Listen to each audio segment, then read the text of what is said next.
Welcome back to the channel. Okay, real quick, I want to talk about this 3.6 liter engine that I had to go diagnose for a buddy.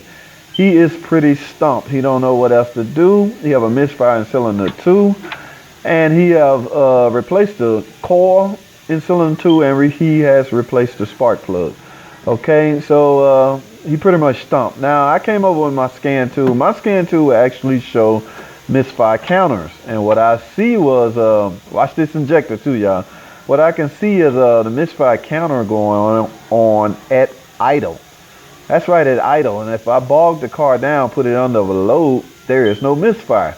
Okay, that is pretty unique. So that is pretty that's a different format. Normally if you bogging down or if you misfiring under load, you can suspect secondary ignition, such as ignition coil or spark plug, but that's not the case here.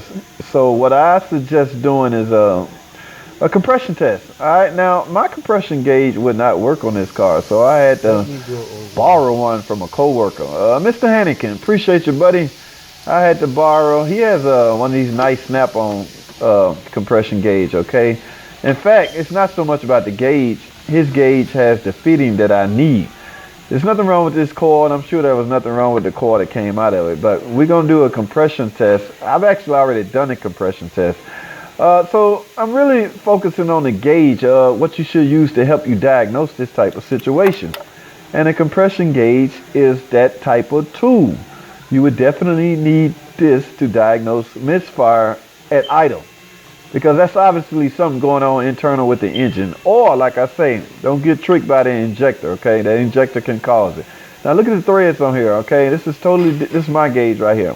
The threads on this is 3.6 engine. The threads are different than your average engine car, okay? It's still a 5.8 head, but the threads are different. He have this nice snap-on setup, okay? Now I'm not really advertising for snap-on, but this is nice. And like I say, the tool that he have that I don't have is the actual thread fitting. Okay, so I will merely have to upgrade my compression gauge. All right, so I'm gonna wrap this video up, man. But if you're chasing misfire at idle, you definitely gonna need a compression gauge.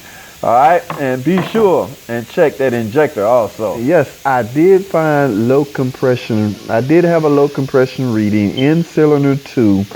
Okay, as opposed to all the other cylinders. Okay, cylinder 2 was a lot lower than the rest of the cylinders. Okay, now what I had to do was simply advise that he get some teardown time. We need to take this valve cover off, and we may have to take the head off. Okay, there's a lot of things that can cause you to have low compression and this misfire, and one of those things is, that's right, you guessed it, a broken rocker arm. A rocker arm can cause you to have a misfire. It can even affect compression reading, okay? If that rocker arm just laying down there, now don't think for a second that just because it's not noisy does not mean it's not causing your problem. It very well can be causing your problem. That's why we have to go beyond this and this test. We need to do something what we call tear down. I have to take the valve cover off, and if I don't see anything in the valve train, I will have to take the head off. So at any rate, we have to get authorization to tear the engine down. At least the front head, of course. But other than that, man, that's going to be the next step as far as finding out exactly what's wrong with the car. All right?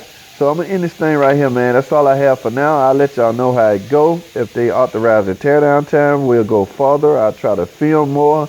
That's all I have right now. Thanks for watching. Comment, subscribe, and I'll see y'all in the next video.